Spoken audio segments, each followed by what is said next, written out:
Hello everyone, welcome to day 24th of December Lead Code Challenge, and I hope all of you are in best of your spirits.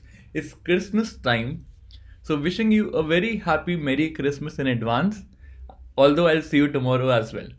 Without much ado, let's quickly talk about today's question. Today's question is merge intervals. In this question, we are given an array of integers where each element has two parts: the starting time of the interval, the ending time of the interval. What we need to do, we need to merge all the overlapping intervals and return an array of non-overlapping intervals where each interval again will have two parts: the starting time and the ending time. I can quickly walk through the first example that is specified here. The input is 1, 3, 2, 6, 8, 10, 15, 18. So as you can see, there is an overlapping condition between these two intervals. The output for these out of these two intervals would be 1, 6, and we need to progress as we iterate through the complete input array. I'll talk about more in the presentation about the algorithm, about this example. So stay tuned. Let's quickly move on to the PPT where I'll explain the algorithm in detail. Merge intervals, lead code 56. Let's take the same example that was specified in the question. We have four elements: 1, 3, 2, 6, 8, 10, 15, 18.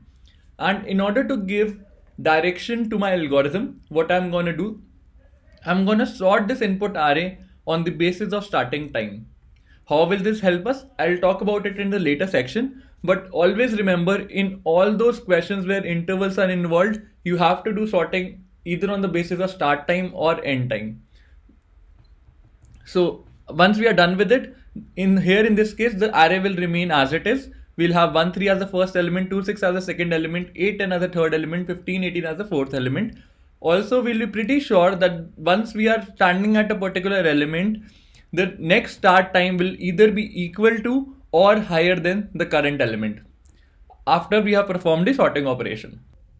Let's proceed ahead and take a deeper look at these two intervals.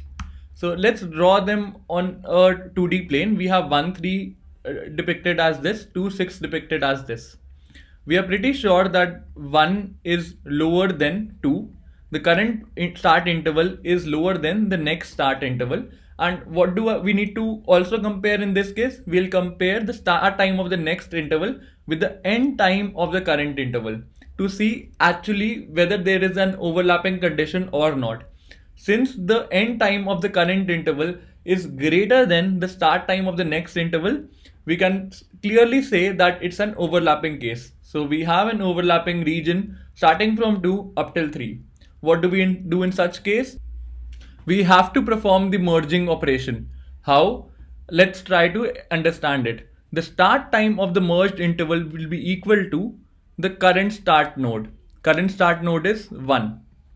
So the start time of the merged interval remains as it is, which is 1. What would be the end time of the merged interval? End time would be equal to the maximum value out of these two nodes, 3, 6. So we need to compare the current end time and the next end time together for those cases where merging is actually happening or there is an overlapping scenario. So what is the maximum value out of these two? Max of 3, 6 is 6, and 6 becomes the answer. So we have successfully merged these two up, and the result is the starting updated output interval is 1, 6, which is in sync with our expectation. Let's talk about the case where there is no overlapping scenario. We have the first interval as 1, 3, the other interval as 3, 6. So what do? We again check for overlapping cases, whether it's a genuine overlapping case or not. How do we do that? We compare the current end time with the next start time. And is the value of end time greater than or equal to the start time? No, it's not. The start time of the next interval is greater than the end time of the current interval. So there is no overlapping scenario. We have to add both these intervals to the result. So the resultant output would be 1, 3, 6, 10. Both of them will get added as a final output. If you have understood these two scenarios, you have understood 99% of the algorithm. Only 1% of the algorithm is left. So let's try to iterate through the complete input as a whole to get the whole picture of the algorithm. So what will I do? I'll create a stack of type interval, and again each interval have two attributes, start time and end time. What is the first element that we see? The first element that we see is 1 comma 3. The stack is empty. We simply go and add 1 comma 3 to our stack. Let's proceed ahead.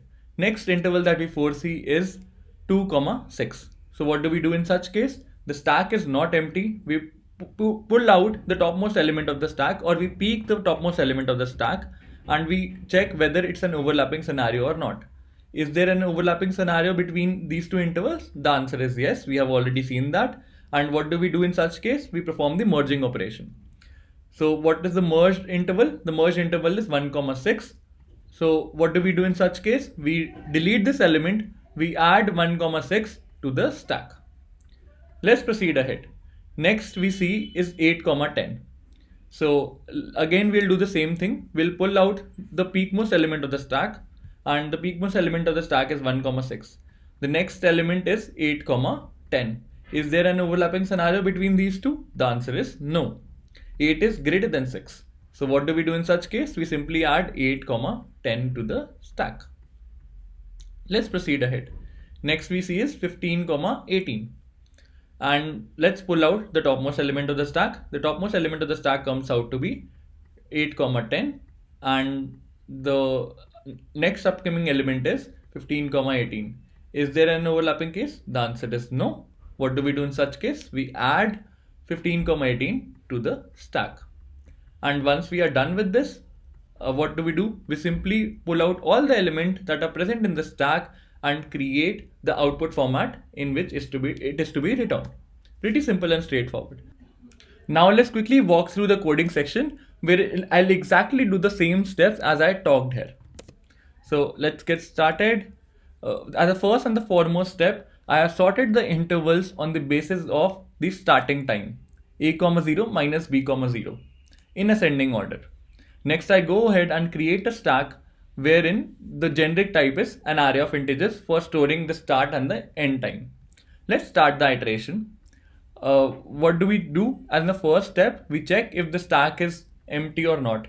If it is empty, we simply add the current element or the current interval to my stack. If it is not empty, what do? I peek out the topmost interval from the stack. I compare whether it's an overlapping scenario or not. If it is an overlapping scenario, which will be governed by if the topmost ending time is the peakmost interval's ending time is greater than or equal to the next interval starting time, that means it's an overlapping scenario. We have a successful overlap. Then what do? I simply delete the topmost element of the stack. I create a new interval wherein the starting point would be equal to the topmost interval starting point, the starting time. The ending time is equal to the maximum of the topmost element's ending time, comma, the current element ending time. The maximum of these two, as I talked about in the presentation. I push both these values into my stack and I have created a new interval out of it. In the else case, I simply add the new interval onto the stack because there is no overlap. Once I'm done with this iteration, I simply cast all the elements of the stack onto my final resultant array that I need to return. Pretty simple and straightforward. The time complexity of this system is order of n log n by virtue of the sorting operation. When we are building or merging the overlapped intervals, the time complexity remains as order of n.